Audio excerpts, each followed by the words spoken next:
Bonjour à tous et bienvenue pour cette nouvelle méditation. Machiar, le Messie, est le personnage central de toute la parole, celui que Dieu ne cesse de pointer du doigt du premier au dernier mot de cette dernière. Mais aujourd'hui, nous allons nous attarder à regarder à ce que certains ont du mal à remettre en place, sa nationalité. En effet, tout se s'accorde sur le titre « Roi des rois », mais n'avons-nous pas, un peu trop souvent, caché sous le tapis ou omis de rappeler le crime ignoble qui le définit? Roi des Juifs. Une ethnie si rejetée que Yeshua Jésus n'a pas pu rester de cette engeance après son baptême, et encore moins sa résurrection en gloire, non? Quel est donc ce royaume qui sera mis en place durant le millénium alors, si ce n'est pas celui d'Israël? La parole nous aidera à voir que ce qui a été dit sera accompli et que nous avons beau vouloir changer ou altérer les faits, seule la parole de Dieu se réalisera. Et pas un seul iota, iode, n'en sera effacé tant que tout ne sera pas accompli, comme le dit Yeshua en Matthieu 5, verset 18. Mais comment accepter alors que Yeshua soit le roi des Juifs? N'est-ce pas pour le monde qu'il est venu? Ou bien n'est-il venu que pour les brebis d'Israël? Avant de regarder à comment sa royauté est confirmée dans la parole, et laquelle, avant toute chose, relisons en réponse de notre dernière question, Ésaïe 49, verset 6. Il dit, « C'est trop peu que tu sois mon serviteur pour relever les tribus de Jacob et pour amener les restes d'Israël. Je t'établis pour être la lumière des nations, pour apporter mon salut jusqu'aux extrémités de la terre. » Un rôle double qui n'enlève pas le rôle de pasteur des brebis d'Israël, mais d'autres y sont ajoutés, comme nous le lisons en Jean, chapitre 10, verset 16. J'ai encore d'autres brebis qui ne sont pas de cet enclos. Celles-là aussi, il faut que je les amène. Elles écouteront ma voix, et il y aura un seul troupeau, un seul berger. Passons donc maintenant en revue la parole, afin de constater le crime horrible qui condamna Yeshua, Jésus, selon le monde. Mais est-ce bien un crime? Ou bien est-ce une accusation afin de se défausser et pouvoir ne pas le reconnaître? Nous allons reconfirmer ce qui a été dit dans les dernières vidéos, à savoir que l'esprit d'Ésaü, lié à l'antisémitisme, a su se saisir de cette opportunité pour que l'ennemi puisse essayer d'effacer son nom de sous le ciel, comme le dit Actes chapitre 4, versets 10 à 12. Sachez-le bien, vous tous, et que tout le peuple d'Israël le sache. C'est par le nom de Jésus-Christ de Nazareth, celui que vous avez crucifié et que Dieu a ressuscité. Oui, c'est par lui que cet homme se présente en pleine santé devant vous. Jésus est la pierre rejetée par vous qui construisez et qui est devenue la pierre angulaire. Il n'y a de salut en aucun autre, car il n'y a sous le ciel aucun autre nom qui ait été donné parmi les hommes par lequel nous devions être sauvés. Reprenons Luc, qui après s'être tourné vers le Seigneur pour trouver le véritable secours en sa vie, a enquêté afin de vérifier si ce qu'on lui disait était la vérité. De son témoignage ressortent deux discours importants pour notre propre enquête. Luc 1, versets 67 à 75. Zacharie, son père, fut rempli de l'Esprit Saint et prophétisa en ces termes. Loué soit le Seigneur, le Dieu du peuple d'Israël, car il a pris soin de son peuple et il l'a délivré. Pour nous, il a fait naître parmi les descendants du roi David, son serviteur, un libérateur plein de force. Il vient d'accomplir la promesse qu'il avait faite depuis les premiers temps par la voix de ses saints prophètes, qu'il nous délivrerait de tous nos ennemis et du pouvoir de ceux qui nous haïssent. Il manifeste sa bonté à l'égard de nos pères et agit conformément à son alliance sainte. Il accomplit pour nous le serment qu'il a fait à notre ancêtre, Abraham, de nous accorder la faveur, après nous avoir délivrés de tous nos ennemis, de le servir sans crainte, en étant saint et juste, en sa présence, tous les jours de la vie. Le père de Jean le Baptiste nous rappelle ici l'ascendance de Yeshua, Jésus, dans la lignée du roi David. Comme le rappelle d'ailleurs Matthieu par la généalogie et la gamatrie à relier au chiffre 14, correspondant au prénom David. Les propos du rôle de Yeshua Jésus font écho aux propos tenus à Daniel, comme nous l'avions vu dans la vidéo « Paix sur la terre », prophétisant ainsi la réalisation de ces derniers, en la personne de Yeshua, pour leur temps, les temps à venir et l'éternité. Mais continuons en lisant l'annonce de l'ange Gabriel à Marie. Luc, chapitre 1, versets 31 à 33. Voici, bientôt tu seras enceinte, et tu mettras au monde un fils. Tu le nommeras Jésus. Il sera grand, il sera appelé Fils du Très-Haut, et le Seigneur Dieu lui donnera le trône de David, son ancêtre. Il régnera éternellement sur le peuple issu de Jacob, et son règne n'aura pas de fin. À moins de mal le lire, il n'est pas dit qu'il régnera sur la terre entière, mais bien éternellement sur le peuple issu de Jacob.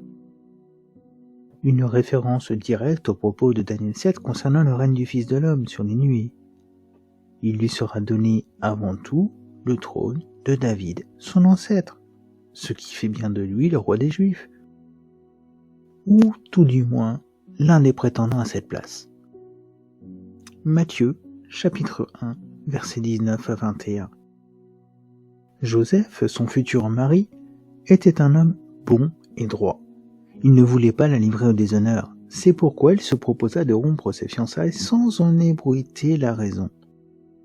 Il réfléchissait à ce sujet quand un ange du Seigneur lui apparut en rêve et lui dit « Joseph, descendant de David, ne crains pas de prendre Marie pour femme, car l'enfant qu'elle porte vient de l'Esprit Saint. Elle donnera naissance à un fils, tu l'appelleras Jésus. C'est lui, en effet, qui sauvera son peuple de ses péchés. » Une prétention donc que Matthieu confirme par la généalogie, mais aussi dans les propos tenus par l'ange à Joseph, lui-même descendant de David. Nous savons par Luc que le projet de rompre les fiançailles a bien été avorté et que le problème fut résolu, et donc que l'alliance entre les familles s'est faite, Joseph prenant un Yeshua comme son fils et faisant de lui, donc, selon la loi et la coutume, un descendant de David, ce qu'il est aussi de par sa mère, par la généalogie que nous trouvons chez Luc. Certains se demanderont donc pourquoi cette volonté de se faire roi des Juifs. Pourquoi à ce point vouloir diriger ce peuple de cette manière, alors que le Créateur en est pourtant le Dieu? Non? Nous trouvons la réponse en 1 Samuel, chapitre 8, versets 7 à 9. L'Éternel lui répondit : Écoute ce peuple, et accepte toutes leurs demandes. En effet, ce n'est pas toi qui les rejettes, c'est moi. Ils ne veulent plus que je règne sur eux. Ils agissent à ton égard comme ils n'ont cessé d'agir envers moi depuis le jour où je les ai fait sortir d'Égypte, jusqu'à aujourd'hui. Ils m'ont abandonné pour rendre un culte à d'autres dieux. Maintenant, fais donc ce qu'ils te demandent. Mais avertis-les bien, en leur faisant connaître les droits du roi qui régnera sur eux. L'amour de Dieu pour nous, pour son peuple, ont fait qu'il a été jusqu'à s'incarner pour devenir le roi de ce peuple, en tant qu'homme. Par respect de leur demande d'avoir un roi comme les nations. Mais Dieu, connaissant les hommes, vient proposer un roi d'un tout autre type. Un roi selon son cœur, son fils bien-aimé, en qui il a mis toute son affection. Un roi qui ne fera jamais de mal à son peuple, un roi qui ne péchera pas, qui ne les fera pas souffrir, afin de retrouver sa place, comme à la sortie d'Égypte. Mais aussi son épouse, avec l'innocence qu'elle avait lors de leur fiançailles au Sinaï. Cette sainteté dont parlait Zacharie dans le passage que nous avons lu plus tôt. Mais jusque-là, nous n'avons aucune raison de parler de crime. Surtout que dans les passages lus jusque-là, Yeshua n'était pas encore né. Mais alors, que s'est-il passé ? Pour le savoir, nous allons faire un saut dans le temps et nous allons nous rendre à la 33e année de vie de Yeshua afin de le comprendre. Jean chapitre 12, versets 12 à 18. Le lendemain, une foule immense était à Jérusalem pour la fête. On apprit que Jésus était en chemin vers la ville. Alors les gens arrachèrent des rameaux au panier et sortirent à sa rencontre en criant « Hosanna ! Béni soit celui qui vient de la part du Seigneur. Vive le roi d'Israël !» Jésus trouva un ânon et s'assit dessus.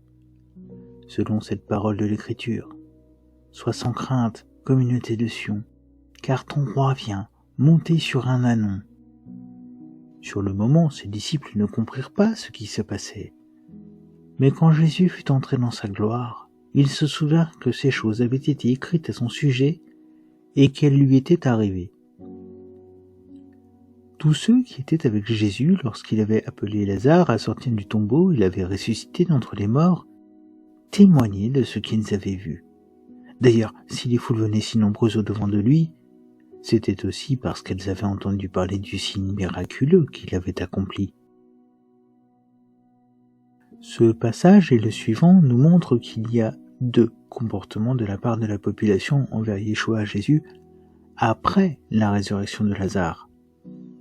Cela ne veut pas dire que toute la population se retournait, mais bien qu'il y avait deux camps, deux visions, et que tous ne l'ont donc pas condamné à périr sur la croix plus tard. Mais dans ce passage précis, la tradition voulait que, lors de la fête, l'on attendait le roi Messie, et qu'il serait accueilli par les cris que lui-même avait parlé concernant son retour. Baruch haba Beshem Adonai. Béni soit celui qui vient dans le nom du Seigneur. Matthieu, chapitre 23, verset 39. L'esprit des témoignages avait fait comprendre à la population qui était cet homme, qui réalisait ces miracles spécifiques, qui n'appartiennent qu'au Messie.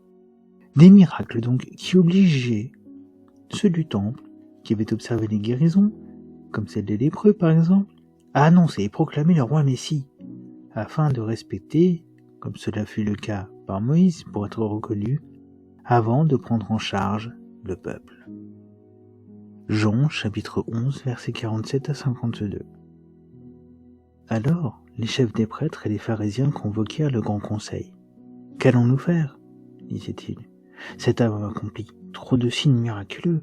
Si nous le laissons faire de la sorte, tout le monde va croire en lui. Alors les Romains viendront et détruiront notre temple et notre nation. » L'un d'eux, qui s'appelait Caïphe et qui était grand prêtre cette année-là, prit la parole. « Vous n'y entendez rien, leur dit-il. Vous ne voyez pas qu'il est de notre intérêt qu'un seul homme meure pour le peuple, pour que la nation ne disparaisse pas tout entière ? » Or, ceux qui disaient là ne venaient pas de lui, mais il était grand prêtre cette année-là. Et c'est dans cette qualité qu'il déclara, sous l'inspiration de Dieu, qu'il fallait que Jésus meure pour son peuple. Et ce n'était pas seulement pour son peuple qu'il devait mourir, c'était aussi pour rassembler tous les enfants de Dieu dispersés à travers le monde et les réunir en un seul peuple. Qu'un seul homme meure, cela ne devrait-il pas nous rappeler Jonas, qui fut le seul jeté à la mer afin de sauver l'équipage du bateau dans lequel il était ? Si l'inspiration de Caïphe est bien celle de la rouarde, l'Esprit Saint, alors cela n'est pas un hasard, car Jonas sera ainsi ressuscité après avoir passé 3 jours dans le ventre de la baleine pour aller annoncer aux gentils de Ninive leur jugement, s'ils ne reviennent pas de leur voie. Cette mort ici concerne en premier son peuple, et ensuite tous les peuples, afin de n'en former qu'un, comme dans un Christ Wolf dont nous avons parlé dans une précédente vidéo. Mais encore ici, point de crime, car Yeshua Jésus ne fait pas se soulever la foule contre Rome, ni contre les autorités du temple. Il nous faut donc chercher encore ailleurs. Jean chapitre 18, versets 33 à 38. Pilate rentra donc dans le palais de justice et fit comparaître Jésus. « Es-tu le roi des Juifs ?» lui demanda-t-il. Dis-tu cela de toi-même ou d'autres t'ont-ils dit cela à mon sujet ? Répondit Jésus. Est-ce que je suis juif, moi ? Répliqua Pilate. Ce sont ceux de ta nation et les chefs des prêtres qui t'ont livré à moi. Qu'as-tu fait ? Jésus lui répondit. Mon royaume n'est pas de ce monde. Si mon royaume appartenait à ce monde, mes serviteurs se seraient battus pour que je ne tombe pas aux mains des chefs des Juifs. Non, réellement, mon royaume n'est pas d'ici. Es-tu donc roi ? Reprit Pilate. Tu le dis toi-même, je suis roi. Si je suis né et si je suis venu dans ce monde, c'est pour rendre témoignage à la vérité. Celui qui appartient à la vérité écoute ce que je dis. Qu'est-ce que la vérité ? Lui répondit Pilate. Là-dessus, il alla de nouveau trouver les Juifs et leur dit « En ce qui me concerne, je ne trouve chez cet homme aucune raison de le condamner. » La rencontre avec Pilate place Yeshua, Jésus, dans les mains des nations, de ceux qui font peser un joug terrible sur son peuple. Mais encore ici, aucun crime ne peut être décelé. Pour quelle raison ? Il fallait bien que Yeshua soit observé sans défaut, ni tâche, au temple. Mais devait-il aussi être inspecté par les nations ? Devait-il être partagé entre Pilate et Hérode, car Yeshua était trop gros pour la maison seule de Pilate ? Ces questions font référence à Exode chapitre 12, versets 3 à 7. Mais lisons Luc, chapitre 23, versets 13 à 16. Pilate convoqua les chefs des prêtres, les dirigeants et le peuple. Il leur dit : « Vous m'avez amené cet homme en l'accusant d'égarer le peuple. Or, je l'ai interrogé moi-même devant vous et je ne l'ai trouvé coupable d'aucun des crimes dont vous l'accusez. Hérode non plus d'ailleurs, puisqu'il nous l'a renvoyé. Cet homme n'a rien fait qui mérite la mort. Je vais donc lui faire donner le fouet et le relâcher. » Pilate ne voit toujours aucun crime, à part l'agitation qui serait provoquée, selon les chefs des prêtres, à Pilate. Cela ne mérite en effet pas la mort, mais bien une punition pour le dérangement, ainsi qu'un rappel de qui est l'autorité, afin de prévenir tout envie de soulèvement. Mais c'est le second entretien avec Yeshua qui nous replace devant les propos de ce dernier, en Jean 10, où il déclare qu'il donne sa vie et que personne ne la lui prend, mais qu'il a le pouvoir de la reprendre, c'est-à-dire de revenir à la vie. Jean, chapitre 19, versets 9 à 11. Il rentra au palais de justice et demanda à Jésus : « D'où viens-tu ? » Mais Jésus ne lui donna aucune réponse. Alors Pilate lui dit : « Comment ? C'est à moi que tu refuses de parler ? Tu ne sais donc pas que j'ai le pouvoir de te relâcher et celui de te crucifier ? » Jésus lui répondit : « Tu n'aurais aucun pouvoir sur moi s'il ne t'avait été donné d'en haut. Voilà pourquoi celui qui me livre entre tes mains est plus coupable que toi. » Pilate se retrouve coincé. Le roi des Juifs, Hérode, n'ayant pas voulu gérer le problème. Pilate a-t-il compris que le crime de Yeshua, Jésus, n'existe pas ? En tout cas, la discussion sur la royauté de Yeshua l'a inspiré, afin d'humilier son peuple, afin de rappeler ce que Rome fait à tout roi qui ne serait pas obligé de Rome et penserait à essayer de renverser la situation, comme les Maccabées l'ont fait par le passé.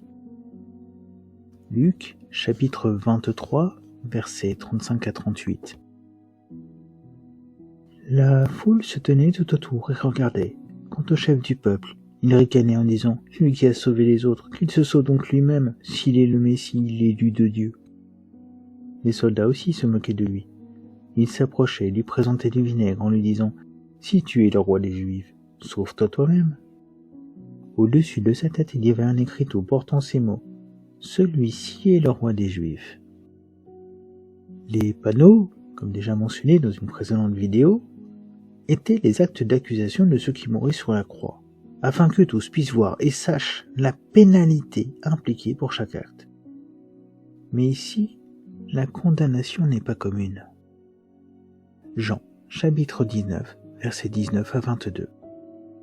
Pilate fit placer un écriteau que l'on fixa au-dessus de la croix.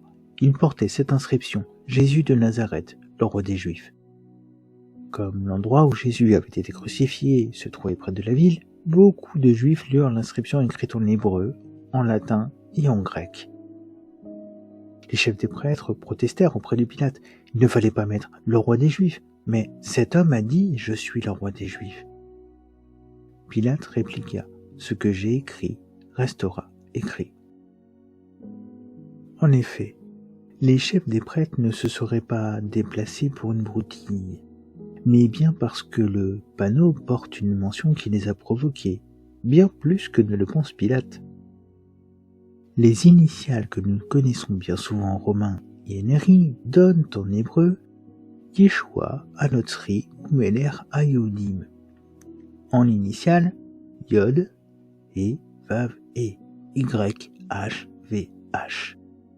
Le tétragramme cachant le nom de Dieu.